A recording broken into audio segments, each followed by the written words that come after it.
Hey, Chris Estes here with Will Weaver. Always good to spend some time with you, Will. And as I look back at your business, one of the things that you've done so well, and I would encourage everyone to pay attention here as Will shares, is when you go into a market. Of course, we all have 24 hours in a day, and what you do with those 24 hours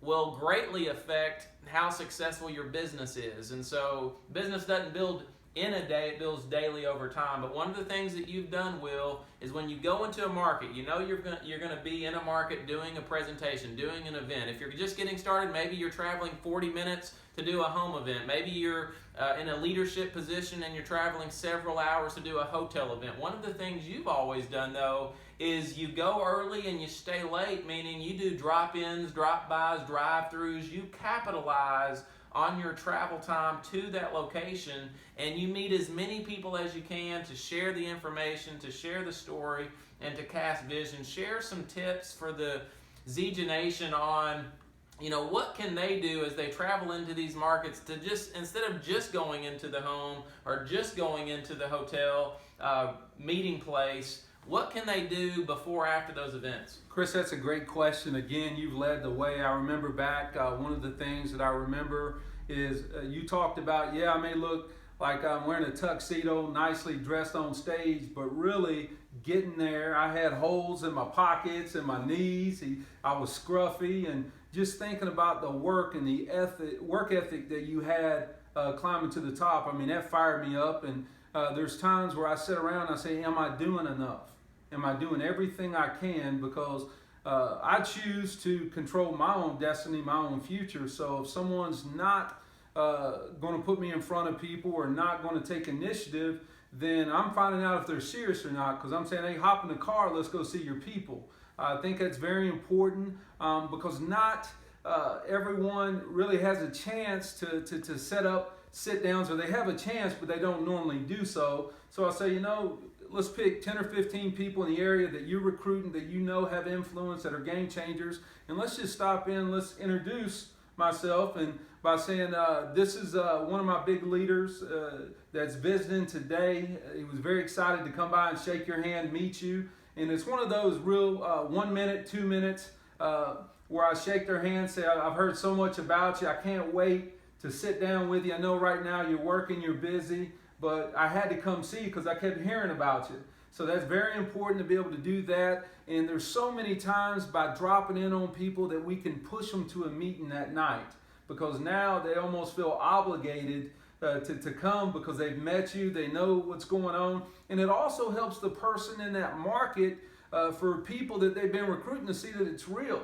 For me to edify them that I come to this area because I see a big time leader that's going to do this thing. So it's very important to edify your people, but also to show them if you're going to be successful in this, it's not going to be sitting at home on the couch. You've got to get out and around people. And for people to talk about being full-time in this business, some people, it kills their business because they're not around people. So I found out early on, Chris, that to be successful, you've got to go out, you've got to get around people. You've got to make things happen. You've got to get uncomfortable. And it's one of those deals where they're not in your business anyway, so why worry about offend anyone?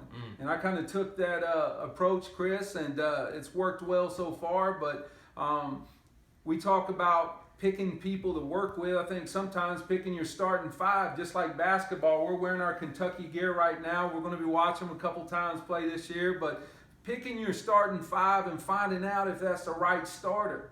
Because if I go to an area and a guy can't get me sit-downs or can't get me in front of people, then I need to make a switch, put him on the bench. We need to put somebody else in the lineup.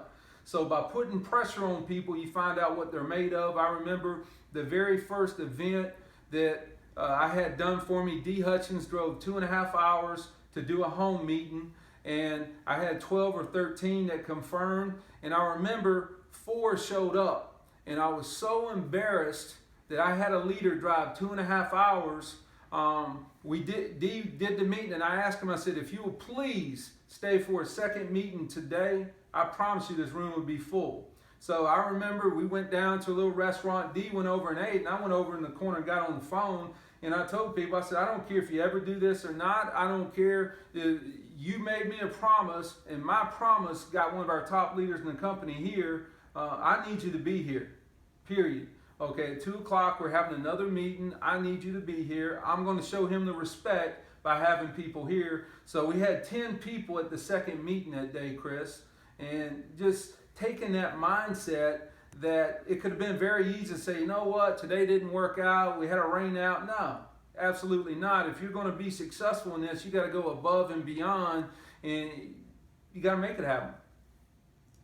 A great lesson learned right here in my living room. Will Weaver learned from his own mistakes, made some course corrections. He's learned to sort. He's learning to sort through people as he has events, putting pressure on people to perform, on people to step up. And there's something to be said about making people feel important, to go shake the hand, meet the people, share the story. My question to all of you is, what are you doing this week as it relates to the events? Are you just going to do the event, or are you going to do what Will has done and continues to do and go above and beyond to go meet the people where they are? I hope you have a great week. Get your hopes up.